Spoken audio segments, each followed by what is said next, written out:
The Town Hall Meeting is one of the main places for first-year students to lead conversations about issues that interest them. I really think that when students come to the university, we need to make an argument to them that what they're doing here matters. They can't start seeing themselves as researchers where the research goes nowhere. That's not how real researchers do their work. They do it so that they can put it out there and get a response. I think that the Town Hall tries to do that. We want to see what conclusions you came to in your work. They take the youngest members of our community and say, what you have to say matters.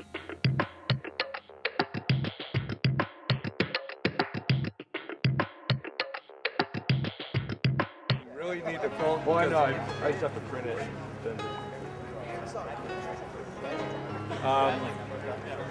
can do that because I'm excited. Do you want to just fill this out though? My name is Ellie Wick. We did Women in the Media and how the media portrays women in a negative light and makes us believe that like we have to be skinny to fit in, or we have to, there's just a lot of pressure towards women that the media puts on us. We made a pamphlet with graphics on the outside, and then on the inside there's some facts to take back with you. My name is Matthew Stewart. Graffiti in the community, that's what it is. Octavia Racing. Well, I learned that actually a lot of people are have self-body images.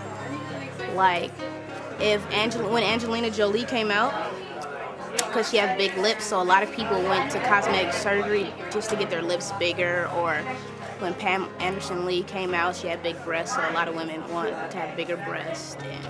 The First Year Experience program, which is the program I direct, produces the Town Hall. So on the day of the Town Hall, my staff members, most of whom are students, start the day early by setting up a tent with help from the university in the free speech area. The students come by, they put up exhibits that show to the public the kinds of research they've been doing, what their key questions are. Some of the exhibits are interactive, some are films.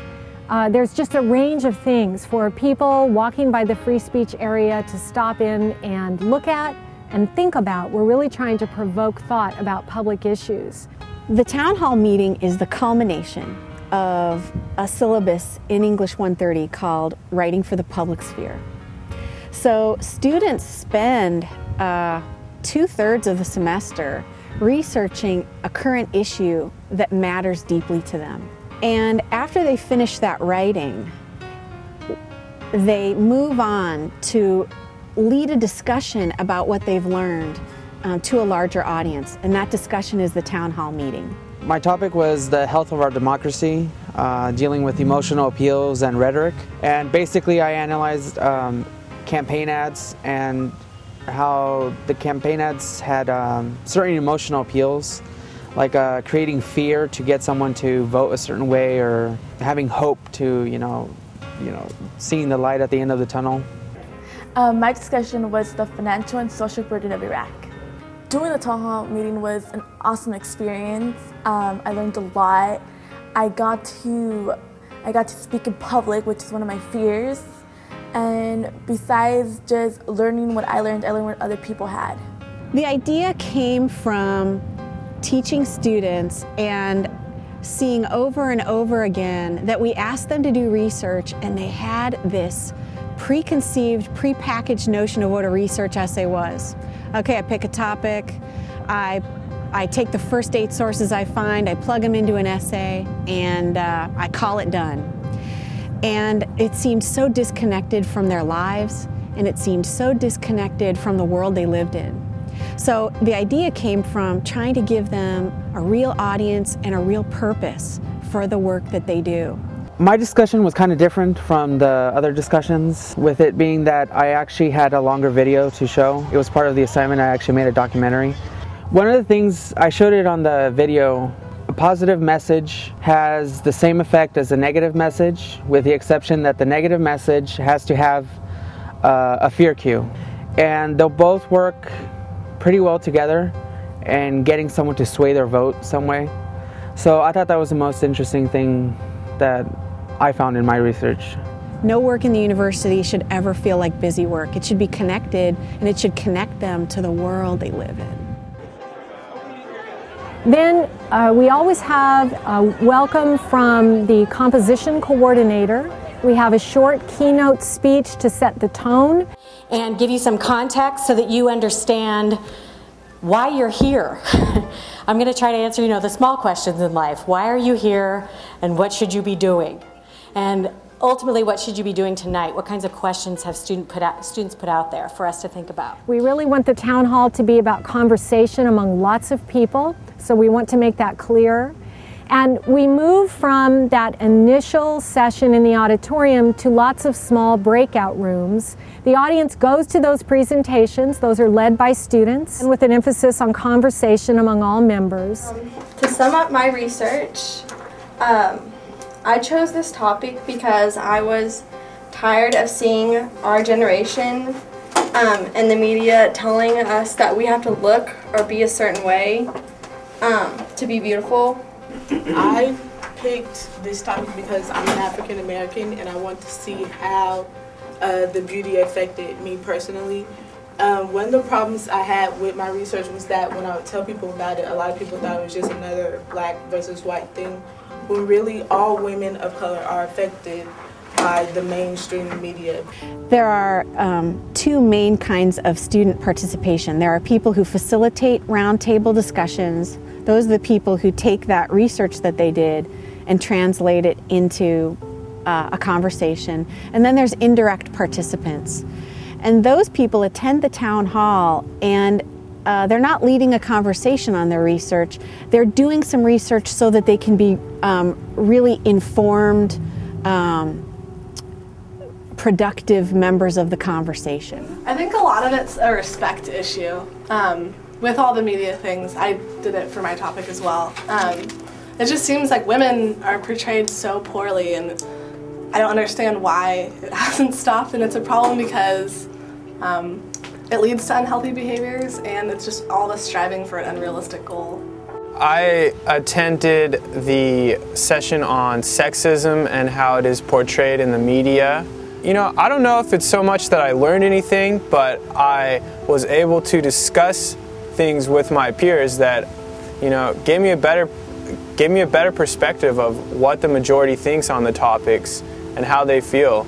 Some of the assumptions that underlie the town hall meeting are, what would happen to our university community if we valued the writing and the ideas of first-year students as much as we valued the writing and the work of some of the most senior researchers on campus? Another underlying assumption is, what would happen if we started to blur student identity and civic identity, so that students didn't just, when they took a writing course or some of their GE courses, feel like they were going through the motions, but actually making a difference, taking their research and saying, I want other people to see this. I want other people, faculty, administrators, staff, my peers, to weigh in on what I'm saying. Hi, I'm Jennifer Atwood, and I researched the health aspect of the global warming. Studies show that Europeans who are now age 30 have a higher increase of, their mortality rate is a lot higher than ours due to the fact that they like to participate in different sports and they like to be out. Isn't there also scientific studies taken to show that global warming is also possibly a naturally recurring cycle that the Earth goes through? Goes through a periodic cooling phase and then heating. The natural component of warming is actually less than 10%. And in fact, all of the natural variables that would lead to feed into the natural climate cycles are on a downturn, and if it was natural, we should be cooling at the moment.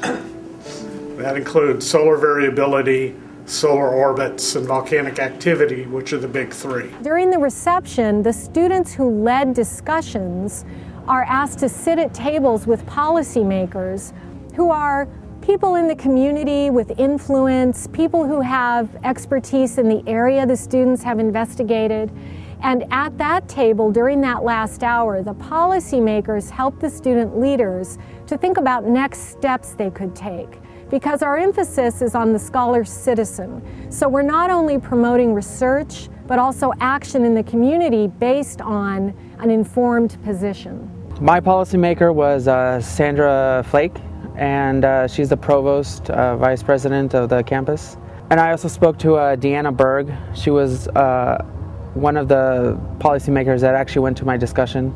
And she's director of civic engagement on campus. The year with Nader was a perfect example of that. So I was just thinking about the connection between your two sessions though, because you're talking about voter registration, but you were talking about the rhetoric, and we really need to do a better job of not just registering students, but then making those connections to, okay, now you're registered, how do you get through the rhetoric to make the good choices and get a vote? So the student leaders who sit down with the policymakers get a chance to talk to somebody who can help them do something real. For instance, some of the students got to talk to President Zing. The students who talked to him were interested in the dilemmas that first-generation college students face. Okay. What did you identify as special issues for first-generation students that would be different from folks who have had siblings, brothers, sisters in their families go to college before? President Zing told me afterward he learned a great deal. He found it very helpful, and of course he's positioned to do something, to implement programs, to implement aid, to continue a dialogue. Jeff Price, who's a Nobel Prize winning scientist for his contribution to research on climate change, sat down with students who had researched climate change. They had a lot of facts about climate change, but they really were not very clear about how they could act in a way that would matter. So he was there to help them think about that. You know, some of there's efforts undergoing right now to actually make rocks. That you can take one type of rock and carbon dioxide and make another kind of rock. Well, that's chemistry and geochemistry. And, synthetic fuels, alternative fuel supplies, hydrogen, that's all chemistry. So this, ties into what you do.